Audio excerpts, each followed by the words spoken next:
Hello नमस्कार साथियों। आज बात करने वाले हैं 31 जुलाई के करंट अफेयर क्वेश्चन के बारे में, जिसमें अंतरिक्ष, अर्थशास्त्र, यूनेस्को विश्व धरोहर से जुड़े निम्न प्रकार के क्वेश्चन हैं। तो चलिए वीडियो को स्टार्ट करते हैं। तो आज का पहला क्वेश्चन है, हाल ही में चर्चा में रहे प्रैक्सिस मिशन किस अंतरिक्ष एजेंसी का मिशन है? तो इसका सही आंसर हो जाएगा नासा। प्रैक्सिस मिशन नासा अंतरिक्ष एजेंसी का है। बात करें प्रैक्सिस मिशन क्या है? शनि सहित अन्य वलय रिंग वाले ग्रहों रिंग के कणों का सीधा नमूना लेकर उनका अध्ययन करेगा। ये ऐसे किस देश का अंतरिक्ष एजेंसी है? तो यह है यूरोप का ये ऐसे अंतरिक्ष एजेंसी है। इसरो भारत का है। नासा अमेरिका का अंतरिक्ष एजेंसी है। और जेक्सा जापान का अंतरिक्ष एजेंसी है। अगला क्वेश्चन है, हाल ही में भारत में पहली बार पॉलीमर नोटों का ट्रायल किन नोटों पर किया जाएगा? तो इसका सही आंसर हो जाएगा सी नंबर। 10 और 20 के नोटों पर पॉलीमर ट्रायल किया जाएगा। घोषणा भारतीय रिजर्व बैंक आरबीआई द्वारा किया गया है। पहला मूल्य वर्ग 10 रुपये और 20 रुपये के नोटों पर ट्रायल किया जाएगा, जिसमें 10 रुपये के 100 करोड़ और 20 रुपये के 100 करोड़ 20 रुपये के 100 करोड़ यानी कि 3000 करोड़ रुपए पॉलीमर के नोट छापे जाएंगे। उद्देश्य नोटों की टिकाऊ बढ़ाना, जल्दी फटने और ख़राब होने की समस्या कम करना, नकली नोट फेक करेंसी पर रोक लगाने में मदद। इसकी घोषणा 28 जुलाई 2026 को की गई है। अगला क्वेश्चन है, हाल ही में मुख्यमंत्री मछुआरा सम्मान निधि योजना किस राज्य द्वारा शुरू की गई है? तो इसका शुरुआत हिमाचल प्रदेश ने किया है। हिमाचल प्रदेश ने मछुआरा सम्मान निधि योजना शुरू किया है। घोषणा 26 जुलाई 2026 को किया गया। घोषणा मुख्यमंत्री सुखविंदर सिंह सुक्खू द्वारा इसकी घोषणा की गई है। हिमाचल प्रदेश सरकार द्वारा 3500 रुपये प्रति वर्ष दी जाएगी मछुआरों को। संबंधित विभाग हिमाचल प्रदेश मत्स्य विभाग। उद्देश्य मछली पकड़ने पर प्रतिबंध के दौरान जलाशय पर निर्भर मछुआरों को आर्थिक सहायता प्रदान करना। लाभार्थी कौन होंगे? जलाशयों में मत्स्य पालन करने वाले पात्र एवं पंजीकृत मछुआरे जिसके पास वैध मत्स्य आखेट फिशिंग लाइसेंस हो। भुगतान का तरीका डीबीटी डायरेक्ट बेनिफिट ट्रांसफ़र के माध्यम से सीधे बैंकों में जाएगी। प्रतिवर्ष 3500 रुपये प्रति वर्ष दिए जाएंगे। वैध मत्स्य फिशिंग लाइसेंस वाले व्यक्तियों को प्रतिवर्ष 3500 रुपये हिमाचल सरकार द्वारा दिए जाएंगे।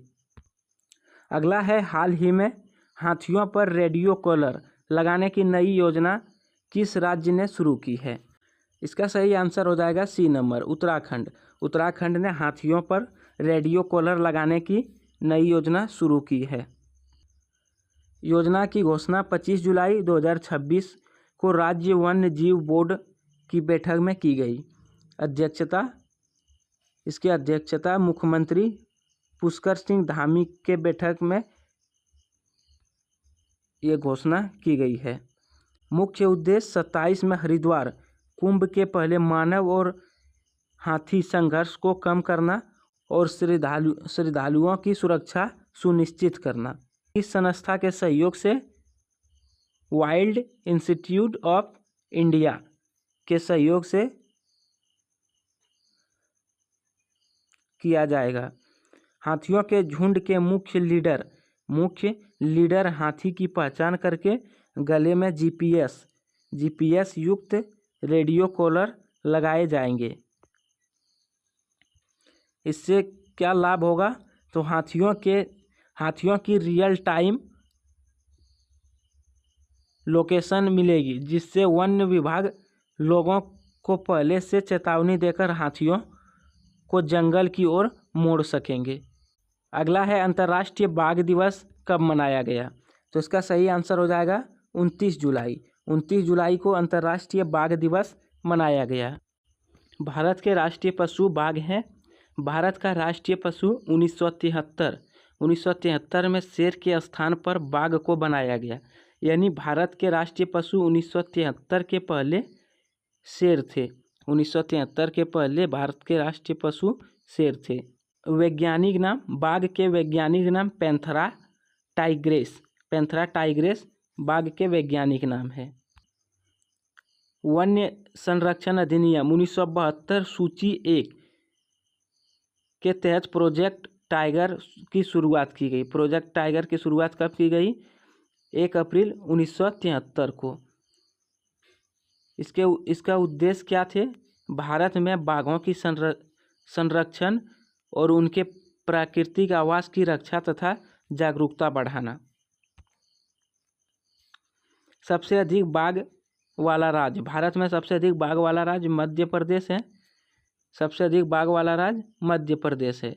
दूसरा कर्नाटक और तीसरे स्थान पर उत्तराखंड है। भारत में वर्तमान में 58 टाइगर रिजर्व हैं। 58वां tiger reserve Madhav tiger reserve Madhya Pradesh में है। अगला है भारत के नए शिक्षा मंत्री कौन बने हैं? तो इसका सही आंसर हो जाएगा प्रहलाद जोशी।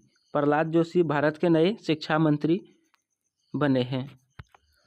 अगला है हाल ही में चर्चा में रहे यूनेस्को की विश्व धरोहर सूची में शामिल माउंट मुलाजे सांस्कृतिक परिदृश्य किस देश में स्थित है? तो इसका सही आंसर हो जाएगा मलावी में माउंट मुलाजे स्थित है। अगला है हाल ही में चर्चा में माउंट एवरेस्ट फतेह करने वाली असम की पहली महिला कौन बनी है? तो इसका सही आंसर हो जाएगा रूपमोनी गौरव माउंट एवरेस्ट फतेह करने वाली असम की पहली महिला बनी है। विश्व की सबसे ऊंची चोटी माउंट एवरेस्ट चीन तिब्बत में स्थित है। ऊंचाई लगभग 8849 मीटर समुद्र तल से इसकी ऊंचाई 8849 मीटर है। नेपाल में इसे सागर माथा के नाम से जानते हैं। इसका अर्थ होता आकाश का मस्तक। तिब्बत चीन में इसे चोमोलुंगमा के नाम से जाने जाते हैं, जिसका अर्थ होता है विश्व की देवी माता। और भारत में इसे माउंट एवरेस्ट के नाम से जानते हैं। प्रथम आरोही एडमंड हिलेरी और तंजानिया नोर्गे प्रथम एवरेस्ट पे चढ़ने वाली है, जिन्होंने 29 मई 1953 में एवरेस्ट पे फतेह किया। भारत के प्रथम माउंट एवरेस्ट आरोही कौन थे? तो ये थे अवतार सिंह चीमा। भारत की ओर से प्रथम एवरेस्ट फतेह करने वाले कौन थे? ये अवतार सिंह चीमा, जिन्होंने 20 मई 1965 को एवरेस्ट पे भारत का झंडा फहराया। अगला है हाल ही में भारत सरकार ने किस उर्वरक निर्माण एवं कृषि उपयोग को 3 वर्ष के लिए मंजूरी दी है? 3 वर्ष के लिए मंजूरी दी है। तो इसका सही आंसर हो जाएगा सी नंबर निर्जल एनहाइड्रेट अमोनिया को भारत ने 3 वर्षों के लिए मंजूरी दी है। इसे 23 जुलाई 2026 को मंजूरी मिली है। इसमें लगभग 82% नाइट्रोजन होते हैं। 82% नाइट्रोजन होते हैं, जो कि समान यूरिया में 46%, समान यूरिया में 46% नाइट्रोजन होते थे। अगला है जुलाई 2026 में यूरोप के कई देशों में किस प्राकृतिक आपदा ने व्यापक प्रभाव डाला है? तो इसका सही आंसर हो जाएगा जंगली आग। जंगली आग ने यूरोपीय के देशों में व्यापक प्रभाव डाला है। अगला है जुलाई 2026 में अमेरिका और किस देश के बीच शांतिपूर्ण परमाणु सहयोग चर्चा में रहा? तो इसका सही आंसर हो जाएगा बी नंबर, सऊदी अरब। सऊदी अरब और अमेरिका समझौता 22 जुलाई को किया गया। इसका समझौता 22 जुलाई 2026 को किया गया। अगला है हाल ही में भारतीय खगोलविदों ने किस दुर्लभ प्रकार के तारे की खोज की है? तो इसका सही आंसर हो जाएगा ब्लू स्ट्रेगलर तारा का खोज भारत खगोलविदों ने किया है। अगला है किस अंतरिक्ष एजेंसी के स्टारशिप ने 13वीं परीक्षण सफलतापूर्वक पूरी की है? ये आंसर हो जाएगा स्पेस एक्स, जिन्होंने 13वीं परीक्षण उड़ान सफलतापूर्व पूरी की है।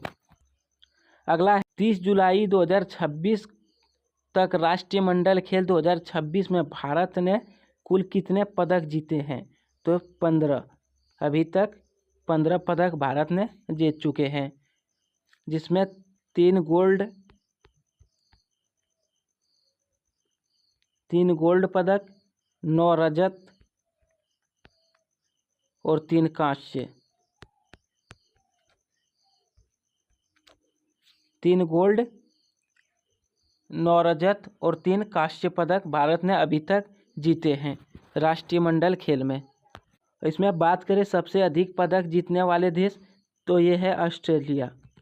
ऑस्ट्रेलिया ने अभी तक 59 पदक जीते हैं, जिनमें 26 गोल्ड हैं और 13 रजत और 20 कांस्य पदक जीते हैं। अगला है 30 जुलाई 2026 को किस अंतर्राष्ट्रीय दिवस का आयोजन किया गया? तो इसका सही आंसर हो जाएगा सी नंबर, मानव तस्करी एवं विरोध दिवस। मानव तस्करी एवं विरोध दिवस 30 जुलाई को मनाया गया। अगला है जुलाई 2026 में फेडरल रिजर्व के नए अध्यक्ष कौन बने हैं? फेडरल रिजर्व के नए अध्यक्ष कौन बने हैं? तो इसका सही आंसर हो जाएगा Kevin wash. Kevin wash. Kevin wash. Federal reserve USA का केंद्रीय बैंक है, जिसकी स्थापना 23 दिसंबर 1913 को किया गया। अगला है जुलाई 2026 में भू राजनीतिक मानव के कारण अंतर्राष्ट्रीय बाजार में किस वस्तु की कीमतों में तेजी से बढ़ोतरी देखने को मिली है? तेजी से बढ़ोतरी देखी गई है। तो इसका सही आंसर हो जाएगा सी नंबर, कच्चा तेल। क्रूड ऑयल में तेजी से बढ़ोतरी देखी गई है। अगला है 2026 में कॉमनवेल्थ गेम में एथलीट्स में भारत के लिए पहला गोल्ड मेडल जीतने वाला कौन है? तो इसका सही आंसर हो जाएगा शर्मिला धनखड़ है। शर्मिला धनखड़ भारत के लिए पहला गोल्ड मेडल जीतने वाली है 2026 में कॉमनवेल्थ गेम में। अगला है हाल ही में 23वें राष्ट्रमंडल खेल में पुरुष 10,000 मीटर स्पर्धा में पदक जीतने वाले पहले भारतीय कौन है? तो इसका सही आंसर हो जाएगा गुलवीर सिंह। गुलवीर सिंह भारत के पहले 10,000 मीटर स्पर्धा में पदक जीतने वाले भारतीय बने हैं। तो ये थे आज के महत्वपूर्ण करंट अफेयर्स से जुड़े क्वेश्चन। अगर वीडियो पसंद आए तो वीडियो को लाइक कीजिए और चैनल पर नए हैं तो चैनल को सब्सक्राइब कर लीजिए। धन्यवाद।